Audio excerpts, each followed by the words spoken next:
and welcome to this special edition of the CNBC TV18 Newsmaker. I am Kritika Saxena. Now, nearly 150 years after it was established, the holding company of India's largest conglomerate, Tata Sons, wants to change its name. Well, it's not as simple as just a change in name, but a change in status. Tata Sons is seeking the blessings of its minority shareholders to become a private limited company. Now, the company has proposed to amend its Articles of Association and the Memorandum of Association.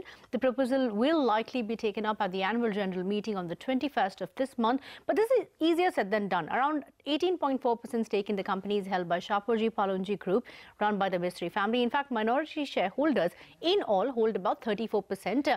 And for the proposal to go through, Tata Sons will need 75% of shareholders in all to support this, which could be a given. But after this, Tata Sons will also have to take the nod of the NCLT. Now, the Pallonji Group is said to vehemently oppose this proposal, and here's why. The Mistrys feel that this proposal is an act of oppression of minority shareholders, and that's what they have communicated to the Tata Sons board. When we contacted Tata Sons to understand the rationale, Tata Sons says that the reinstatement is in the best interest of the company. Tata Sons is currently a public limited company. That means that the Mistry family could legally sell its stake to one of Tata's rival, but if it becomes a private company, Mistrys won't have as much of flexibility to sell their stake. Now, this is what we are inferring from this. Let's discuss this and the implications of what this means. I'm now joined by a panel of experts. Sriram Subramanian of InGovern, corporate lawyer H.P. Ranina also joins me on the phone line, and so does Sailesh Haribhakti, the chairman of Haribhakti Group, is joining in. Suhas Tuljapurkar is joining in from the US as well. Gentlemen, thank you so much for joining in on the show. My first question to Sriram Subramanian. Sriram, to your mind, what does this mean for minority shareholders? Is this a positive? Is this a negative? No, definitely it can be construed as a disadvantageous step to the rights of the minority shareholders. In this case, the 31% as you suggested, but of course the affected party would likely be the Shapoorji Pallonji Group, because as the letter and the article said, that the restrictions on transferability of shares will become enforceable by law when the company becomes a private limited company. Okay, but if you definitely places that minority shareholders at a disadvantage. Okay, but you know, 75% of shareholders will have to tender in. If at all there is although yes, Tata Group has 66% stake and there is a remaining of 15.4% stake which is also held by a family within Tata Sons and a couple of other executives that are attached to Tata Sons. So while it could be a given, if at all there is any kind of issues raised at that shareholding at the AGM, can this be dissolved, or can that proposal be dissolved? No, I think, see, given the fact that the split of the shareholders, as you rightly said, there are some individuals involved who are shareholders. There are, of course, some of the group companies, which are the listed companies like Tata Power, etc., which also hold small stakes in Tata Sons. So at the end of the day, it is fair to assume, or it is fair to surmise, that the proposals will go through with the special as a special resolution and achieve that supermajority voting of 75%. Okay, because much of the votes is in control with the Tata Trust and their other group companies. So the only people who have objected to this is the 18.4%, as far as we know at least, is that 18.4% shareholding of the Shapoorji Pallonji Group. Okay, let me bring Sailesh Haribhakti into the conversation. Sailesh, to your mind, what is the rationale of this? This is an unprecedented step for a group of this size to look at a change in status at this stage. What, to your mind, is the rationale? Well, I think this was not fully unexpected. A public limited company structure gives the Shapoorji Pallonji Group a little more flexibility in exercising their choice if they were to look for a divestment out of the group.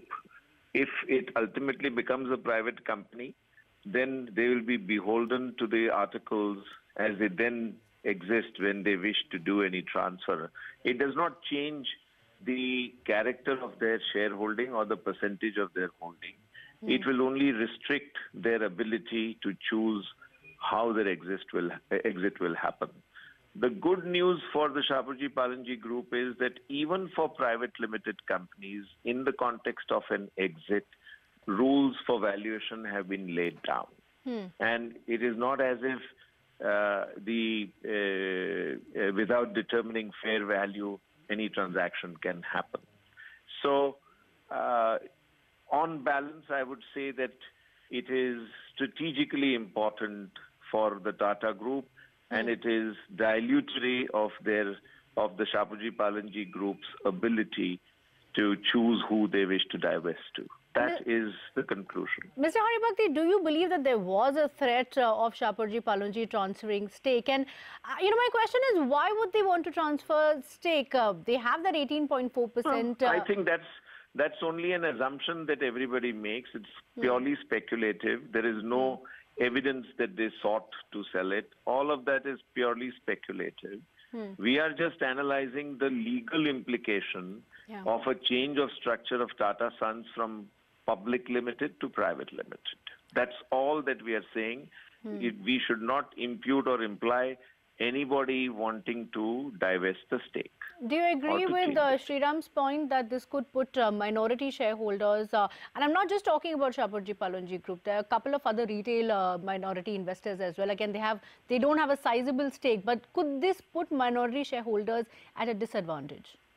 Well, I told you that the rules have been laid down for private company fair valuation in the context of any sale.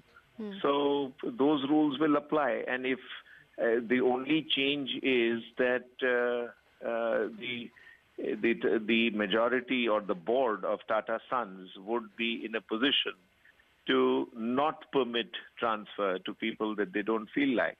Now, if I were to be absolutely accurate in my analysis, for the very small person, their exit would most likely be either through another Tata Group company or to Shapoorji Pallonji themselves, in which case the fair value rules will apply. Okay. We also have M.R. Venkatesh joining in on the phone line. Mr. Venkatesh, to your mind, with Tata Group becoming a private limited company, to your mind, do you think that this to any extent reduces the accountability to minority shareholders, or would this just be a change and reduced amount of compliance? Are there any positives here? See, as far as the minority shareholders is concerned, the exit is going to be only through their concurrence and through a fair price, whatever is going to be determined, and only when they give absolute concurrence, we are going to exit it. Otherwise, there is no exit. So, where is the objection? It is only going to be done through the concurrence and through a fair process defined in law. The law contemplates for such an exit, and law gives a process also. And if you abide by the process, I see nothing wrong in this. But does this reduce the accountability in any way at all that Tata Sons would have to their minority shareholders? No, see, this is a presumption. If I don't want to be in the company and there is an exit option, and my shares are being taken over or sold or whatever it is, I think you cannot have an objection to that, right? Okay, Mr. Shares are my property. I can sell, I can do whatever I want with that. And if I have to exit the company, there is a process defined under law, and if that is being properly adhered to, which I hope the Tata will definitely adhere to, where is the objection coming from? Okay.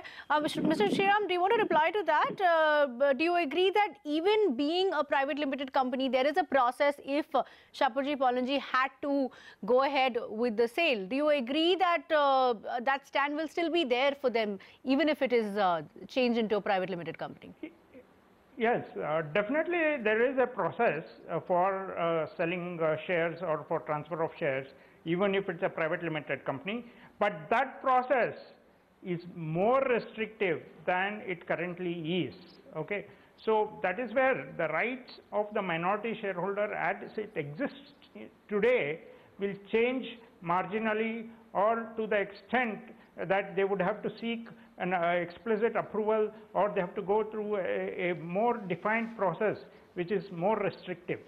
Okay, so that itself is a very subtle change, but that itself I think is what is hurting Shapoorji Pallonji group. I mean, or at least they envisage a scenario sometime in future where that could be a restrictive clause.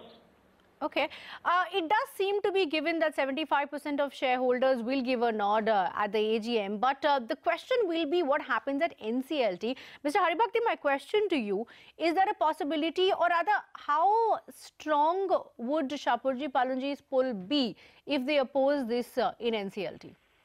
Well, I don't think I can arrogate the right of judgment of NCLT to myself, and so I will not do so. But if there is evidence that a required majority is in favor of a resolution, then that would be a factor that would have to be considered amongst other factors by the NCLT.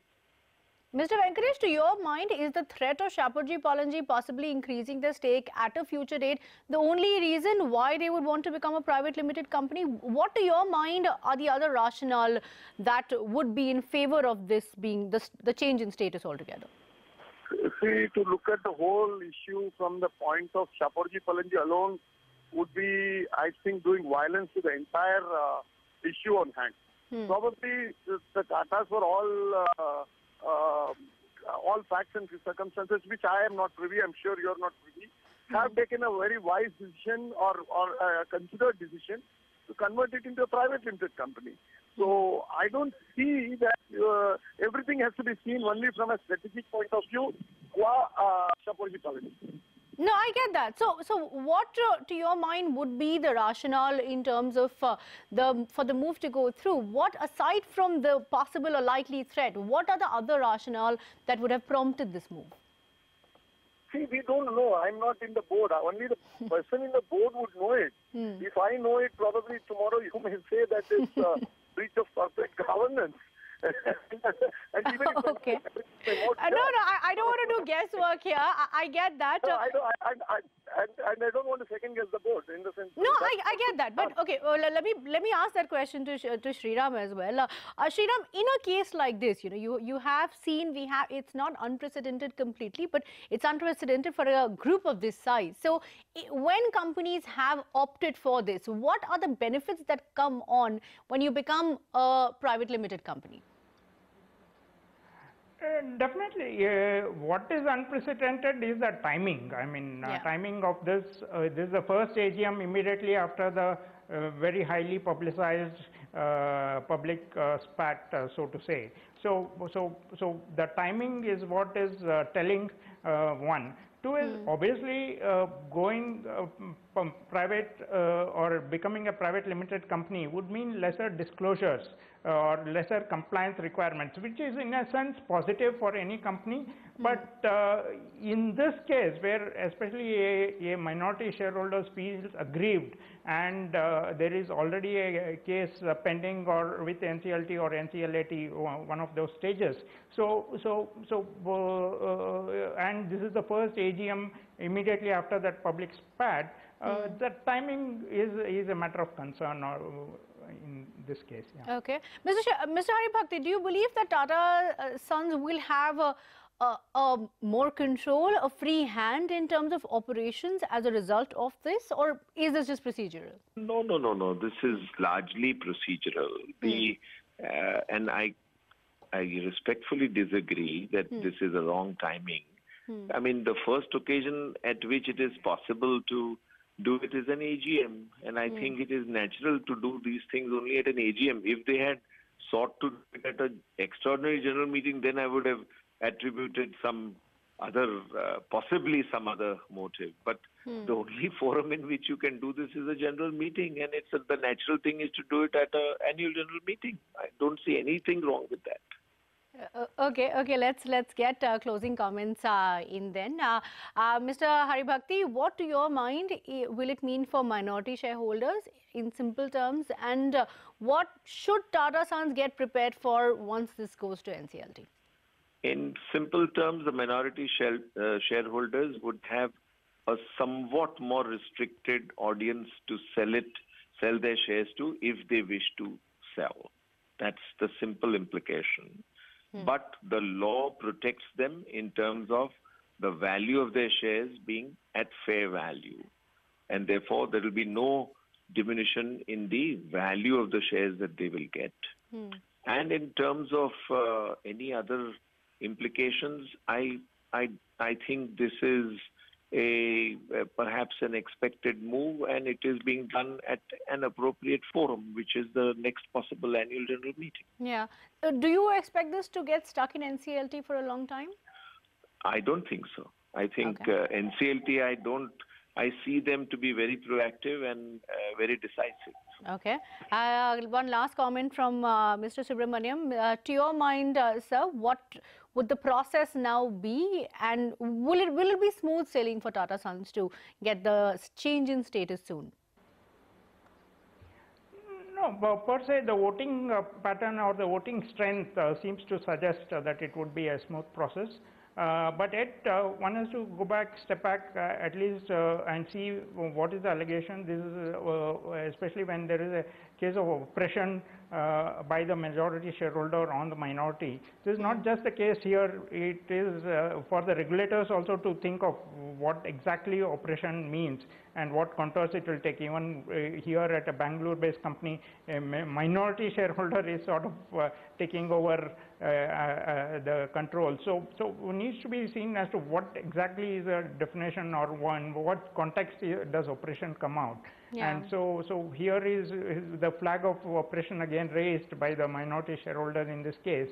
So one needs to consider that also. To your mind, Mr. Subramaniam, would this reduce, the question I asked Mr. Venkatesh, the same point to you, would this reduce the accountability to minority shareholders by Tata Sons? No, I don't think it reduces accountability per se.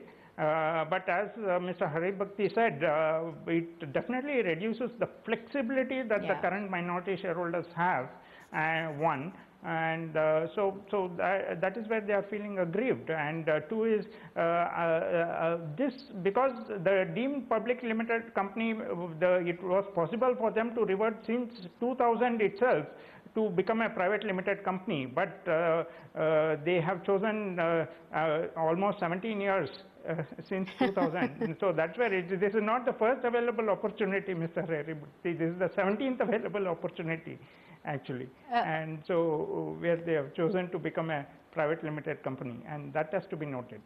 Okay, we've actually been able to get through Mr. Rarina. Mr. Rarina, thanks for joining in. Quick comments from you. What to your mind is the rationale, and what do you think this means for minority shareholders, which of course includes Shapoorji Pallonji as well? Well, the rationale is very difficult to decide. In fact, I feel it's wrong for Tata Sons to do it, because it would give the impression as if they don't want to be subjected to certain important requirements of the company law. For example, the private company does not have to appoint a woman director, it does not have to appoint independent directors, it does not need to have an auditors committee, nomination remuneration committee, doesn't have to have a whole-time key managerial personnel, or not undertake secretarial audit. This would give a wrong impression, because Tata Sons might be a closely held company, but it has a public image. And to want to change over to a private limited status, because that may not require them to comply with these company law regulations, doesn't send the right signals, the right confidence level to the investors. But if we have Mr. Haribhakti with us very quickly, sir. Okay, we've lost the line. Mr. Rarina, would you not expect Tata Sons to continue with the current corporate governance norms that they are continuing with, and just perhaps look at the restriction of shares as that one point that will be the change? Yeah, but then why do it? I mean, surely with 18% of Shapoorji Pallonji Group, why should they feel threatened? Possibly the only reason is that they don't want Shapoorji Pallonji to sell off to any third party, that they would like the Shapoorji Pallonji to sell it to them first, and in that sense restrict Shapoorji Pallonji's right to sell to that extent. Because if the public if they can't sell it to an outsider, but only to the Tata Sons group of companies, then obviously they are at a disadvantage. Okay. So personally, I don't think it's a move which it could have been avoided, at least for now. Okay, Mr. H.P. Ranina, Mr. Sailesh Haribhakti, Sriram Subramaniam and M.R. Venkatesh, thank you so much for joining in on the conversation.